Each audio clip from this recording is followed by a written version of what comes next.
alteramos un poquito nuestro protocolo de arranque porque ya estamos comunicados con Daniel Golán, que es el ministro de Salud de la provincia de Buenos Aires. Ministro, Adrián Puente los saluda, buenas noches, muchas gracias por atendernos.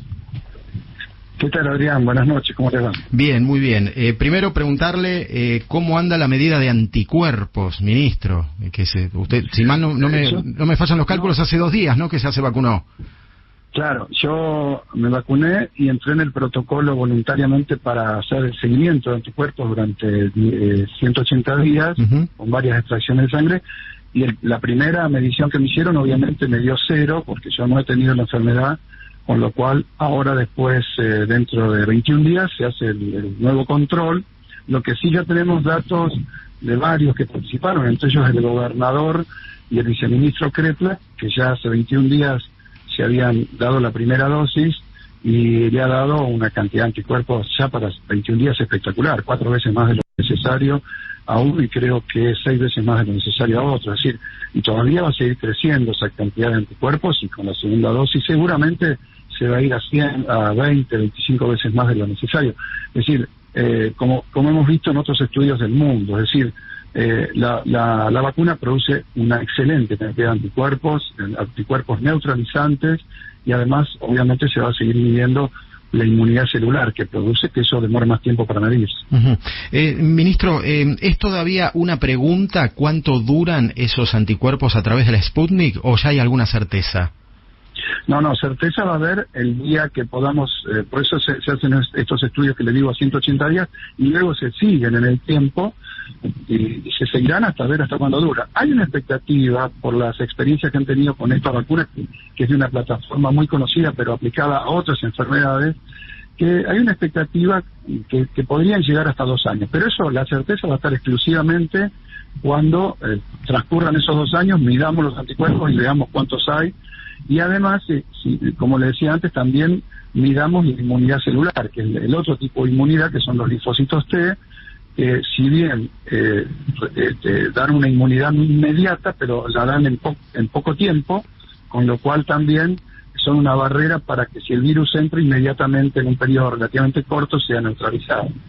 ¿Cómo es el procedimiento para medir los anticuerpos, ministro? Es un estudio que se hace en una serie de laboratorios, en definitiva se termina haciendo en laboratorios de acá de la Ciudad de Buenos Aires, el Instituto Leduar, el Malbrán, el área de biología de la Facultad de Medicina. Sí, hay una serie de instituciones acá que nosotros remitimos las muestras de cada uno de los pacientes que están codificadas, con cada uno con su respectiva codificación, y entonces cada 21 días ellos van midiendo ese titulaje de anticuerpos por procedimientos de laboratorio y se va determinando qué cantidad hay y si esos anticuerpos realmente son efectivos, quiere decir si neutralizan efectivamente al virus, porque uno puede tener anticuerpos pero que no tengan la capacidad de neutralizar el virus. Entonces eso se va midiendo durante el tiempo y los estudios están dando muy bien, ¿no? Ya con la primera dosis debería verse algo, ¿no? Con la primera dosis empiezan a levantar los anticuerpos sexto, séptimo día, ya empieza a darse la reacción medible, porque hasta ahí no es medible la cantidad de anticuerpos, son pequeños al inicio, es pequeña cantidad, luego eso va subiendo, y ya el óptimo se está viendo que el óptimo se logra después de la segunda dosis, hacia el día 48, 50, 60, ahí se logra un óptimo de anticuerpos. Se verá cuánto tiempo dura ese titulaje alto de anticuerpos, como te digo, siguiéndolo en el tiempo, ¿no?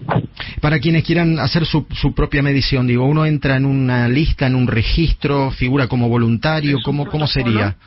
Cuando uno va a determinados hospitales, nosotros tenemos 7 en la provincia de Buenos Aires, en estos momentos operativos ya 4 y se van a poner 3 más en marcha, son los hospitales más importantes de La Plata, también el hospital El Cruce, y si mal no recuerdo el de Berazategui también va a entrar, son 7 hospitales.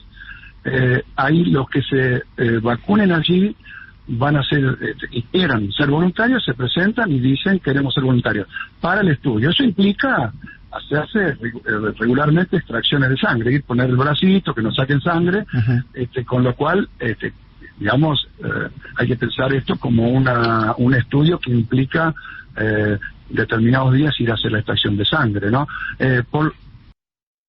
Posiblemente a muchos les digan sí, y según la magnitud del diseño del estudio ya cuando se pase la cantidad de gente prevista en el estudio ya no va a hacer más falta, pero voluntarios que se ofrezcan de máxima dirán, bueno, ya está cubierta la necesidad, pero mientras tanto pueden hacerlo. Ayer podríamos decir que iniciamos una nueva fase en el programa de vacunación, que es ya la incorporación de los mayores de 60 años, con, bueno, la foto más significativa que fue la del presidente en pleno procedimiento, ¿verdad? Y entiendo que es muy prematuro sacar algún tipo de conclusión. La pregunta es, ministro, ¿qué expectativas están ustedes teniendo para el grupo etario más vulnerable, ¿no?, a la enfermedad? Miren, nosotros en esta etapa estamos tratando fuertemente de promocionar la inscripción en la provincia de Buenos Aires a través de la página web, a través de una aplicación, a través de determinados tipos de consultas que se pueden hacer y de los intendentes que están evacuando esas consultas en el territorio de diferente manera. Algunos ponen locales específicos para esto, está recorriendo los barrios casa por casa, muchos de ellos, el caso de Pehuajó y varios municipios más, anotando y registrando la población. El sistema, cuando se va anotando la gente, porque hay que entender que esto es voluntario, entonces uno tiene que de alguna manera manifestar la voluntad de ponérsela, no es una vacuna obligatoria. A partir de registrarse, uno ya automáticamente está legalmente diciendo que voluntariamente acepta ser vacunado.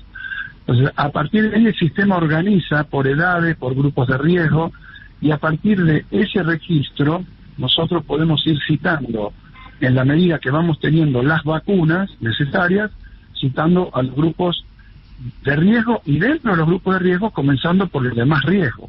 Por ejemplo, los que tienen mayores de 70 con comorbilidades primero, después mayores de 70 sin comorbilidades, lo mismo para los docentes, lo mismo para la fuerza de seguridad. Con esto le quiero decir, no es que todos van a ser citados juntos, los distintos grupos, sino que la medida que se vaya notando y que tengamos disponibilidad de vacunas, se lo va citando de acuerdo a ese orden de prioridades. ¿Cuál es el ritmo de vacunados por día en la provincia de Buenos Aires hasta el momento? Nosotros hemos vacunado desde que comenzamos 100.000 personas, que son los 123.000 dosis que nos dieron, de las cuales tuvimos que reservar aproximadamente un 20% para el personal de salud mayor de 60 que hasta ahora no se había podido vacunar. Entonces, esas 20.000 dosis que quedaban se van a utilizar en esta porción de trabajadores de la salud que por ser mayores de 60 no lo habían podido reservar. Y ya empezamos con la misma cantidad de la segunda dosis. El ritmo que nosotros podemos eventualmente tener cuando agreguemos ahora 330 centros más de vacunación en escuelas a los 170 que ya tenemos, conformando 500 centros, el ritmo, la expectativa de la capacidad operativa, no quiere decir que vayamos a vacunar eso, porque dependerá de tener efectivamente esa cantidad de dosis, tenerlas disponibles. Uh-huh. El ritmo que nosotros tienen nuestros equipos vacunando son 126.000 personas por día. Eso es lo que potencialmente darían los equipos vacunando. Vuelvo a repetir, eso será acorde a si esa cantidad de gente se presenta por día, porque mucha gente por ahí se anota pero no se presenta ese día, después vuelve a pedir el turno de nuevo, etcétera, y también dependerá de que las dosis que disponibles sean de esa magnitud. Por ahora, obviamente, no son de esa magnitud, entonces en la medida que se va llegando a eso, el potencial es ese. ¿Cómo va el monitoreo de reacciones adversas a la vacuna, doctor? Bueno, el Ministerio de Salud de la Nación, que es el que centraliza toda esta información de los EFED, que llamamos los efectos adversos indeseables, presentó su cuarto informe y en realidad viene muy bien porque no hemos tenido efectos graves y hemos tenido un porcentaje relativamente menor de lo que todos conocemos, digamos, ¿no es cierto?, de la cantidad de personas que tienen algún tipo de dolencia, o dos, como puede ser un dolor de cabeza pasajero, un estado de cansancio o de caimiento, alguna artralgia o mialgia, es decir, algunos dolores articulares o de músculos de unas horas, que además se calman inmediatamente con un paracetamol. En mi caso, por ejemplo, yo prácticamente ni dolor en el lugar de aplicación, pero bueno, hay de todo, a algunos les produce un poquito, algún efecto, a otros no. En mi caso no me produjo nada, yo estuve los 3 días trabajando normalmente e intensamente y no tuve ninguna limitación porque no tuve ningún decaimiento, ningún síntoma que reportar, ¿no? Doctor, yendo un poquito a la dinámica de los contagios, desde las fiestas de fin de año hacia aquí hemos vuelto claramente a contar con una cifra mucho más significativa de las que teníamos en diciembre, ¿no? También nobleza obliga, estos últimos 2 o 3 días estamos viendo una tendencia a la baja muy sensible, tanto en la provincia de Buenos Aires como en la ciudad. ¿Qué seguimiento están haciendo de esto y a qué atribuye esta nueva curva por la que estamos transcurriendo en este momento en materia de contagios? Nosotros tuvimos 15 semanas, durante 15 semanas seguidas tuvimos descensos de los casos. Llegamos a 1.300 por día, 1.380 por día promedio semanal. Desde ahí empezó a subir en forma muy rápida. Es decir, en 3 semanas duplicábamos casi cada 2 semanas, duplicábamos. Con lo cual, a ese ritmo, que era un crecimiento mucho más rápido que el que habíamos tenido en la primera oleada, realmente fue alarmante. Ahora, en las últimas 2 semanas, porque en esta estamos constatando lo mismo y no creo que se modifique la tendencia sábado y domingo, en estas últimas 2 semanas observamos que empezamos a descender de nuevo. A descender en la primera semana un promedio de 270 por día, promedio, y esta semana estimo que vamos a estar por ahí. Es decir, no es un descenso muy brusco, pero es un descenso, y lo más importante, dejó de crecer al ritmo vertiginoso que venía. ¿A qué se debe? Siempre estas cuestiones tienen múltiples factores, no se puede decir por esta sola causa, pero yo creo que hubo una preocupación grande. El gobierno tomó medidas que tuvieron, por un lado, un impacto directo, porque restringió un poco la circulación de determinadas actividades que eran problemáticas, que se vieron por la televisión, pero por el otro lado fue un shock de concientización de la sociedad, que había cumplido relativamente bien durante muchos meses, y hay que decirlo, en diciembre nos relajamos todo un poquito. Si uno empieza a revisar hasta las conductas propias, ve que por distintos motivos medio nos relajamos un poquito. Un poquito bastante en algunos casos. Aglomeraciones, movilizaciones, las fiestas, venía la vacuna y parece como que ya todo se resolvía. Bueno, una serie de cosas. Lo que sí queda claro es que esa gente que había desarrollado esa conciencia de cuidados lo retomó rápidamente en una gran proporción. Y creo que es esa conducta ciudadana, en base a las medidas también que se tomaron, que nos están llevando a que por ahora veamos que se tranquilizó la cosa, ¿no? Todo parece indicar que hasta tanto tengamos certezas respecto de la vacuna, y esto es algo que está pasando en todo el mundo, vamos a tener que convivir con mucha precaución y con muchos cuidados. ¿Qué año esperamos, ¿no?, la efectividad de la vacuna, que aparentemente está dando síntomas positivos? ¿Qué tipo de año se imagina de convivencia con el coronavirus, doctor, en comparación al 2020, en materia de restricciones, en materia de protocolos? No, imagino un año con mucho menos protocolos. Quiero hacer una aclaración. Si no hay como decían en una época, si no hay un martes 13, ¿no?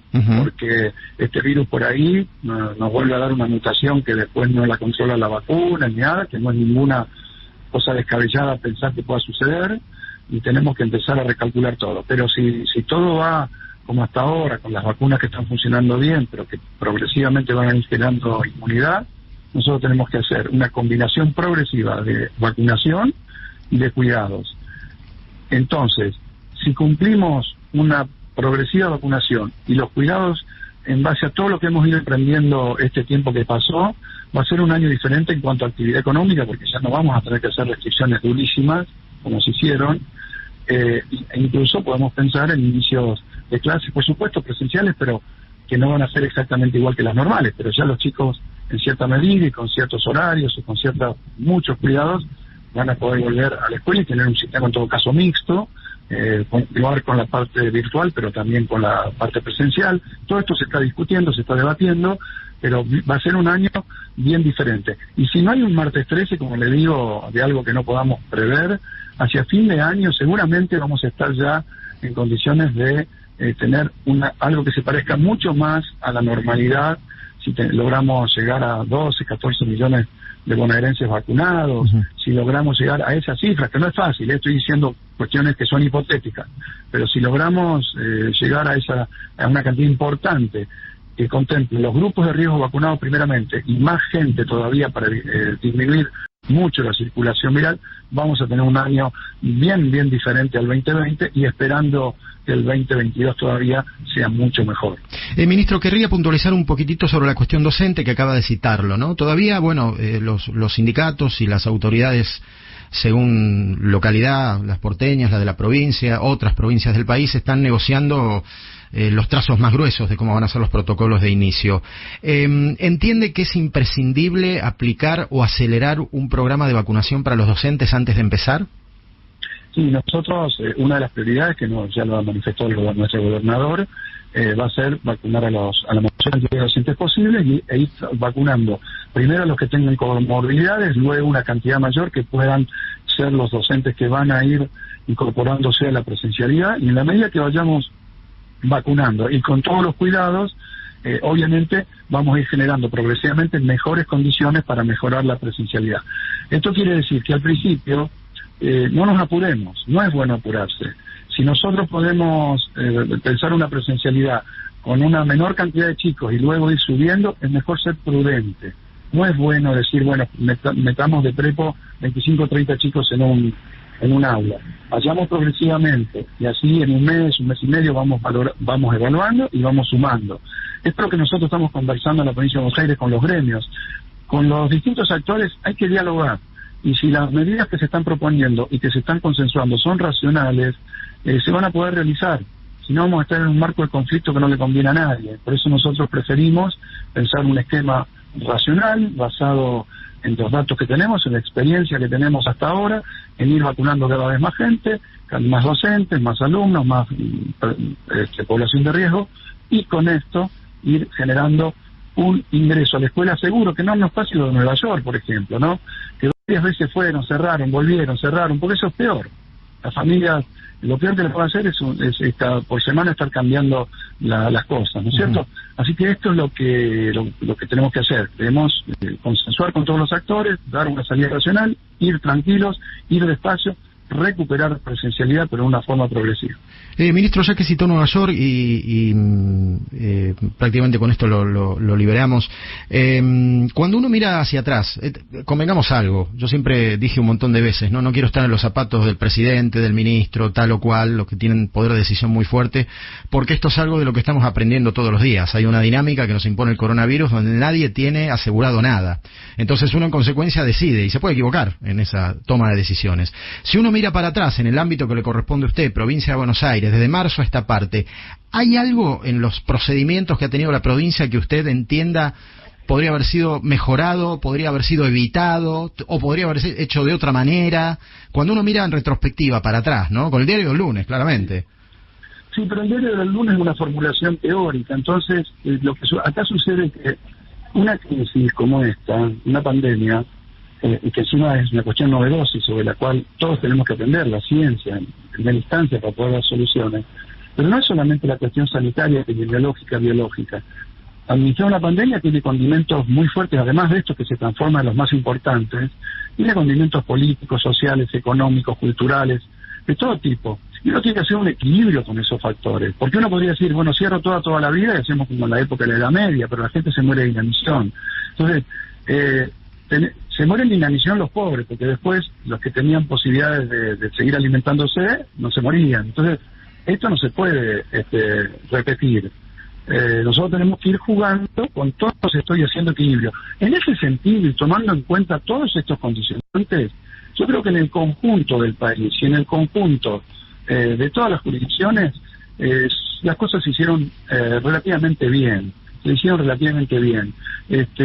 Uno podrá comparar, porque al final del día, recuerden que cuando comparemos un montón de cosas entre países, una vez que estandaricemos qué es lo que estamos midiendo, van a ver ustedes que hicimos las cosas relativamente bien en la Argentina.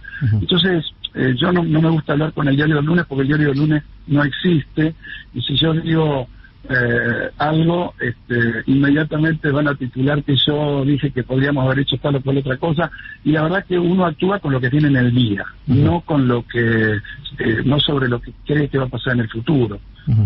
De todas aquellas cosas con las que empezamos con ciertas dificultades, por ejemplo, la cantidad de testeos, por ejemplo, las unidades de terapia, las camas de terapia intensiva, los respiradores, allí por abril, por mayo, por junio, que da toda una complicación. Digo, ¿qué tanto evolucionamos en esos aspectos críticos con el avance de la pandemia, doctor?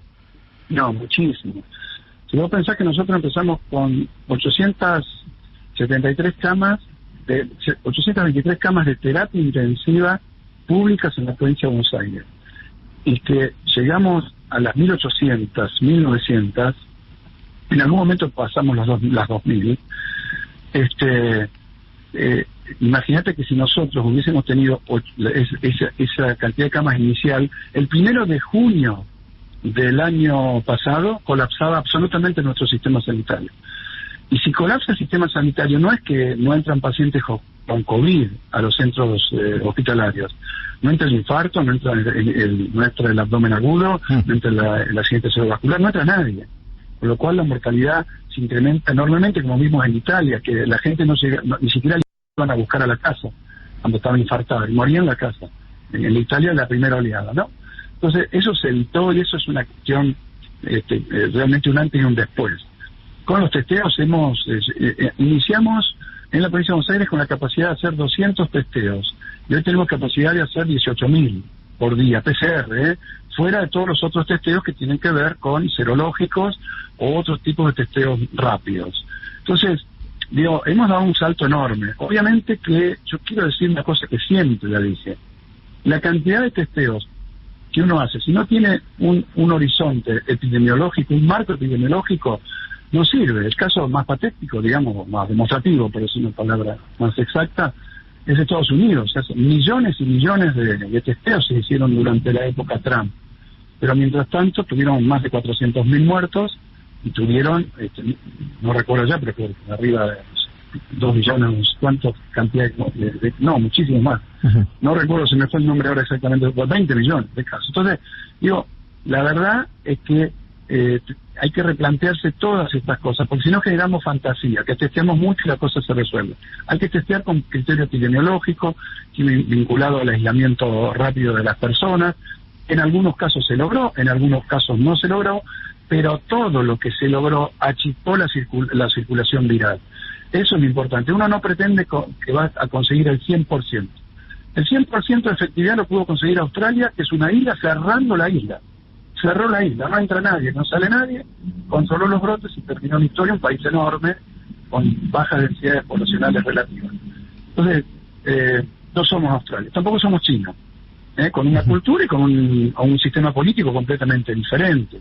Entonces digo, tenemos que valorar todo lo que se hizo, que fue mucho, en términos de una pandemia que realmente, hay que decirlo, nos agarró también en una situación muy débil económica y social en la Argentina. No es que partimos de una buena situación, que teníamos espalda económica, de presupuesto, ¿no? También creo que hay que tomarlo en cuenta. Ministro, ha sido muy amable, que tenga buen fin de semana. No, por favor, gracias a ustedes. Que siga muy bien. Estamos hablando con Daniel Golán, el ministro de Salud de la provincia de Buenos Aires.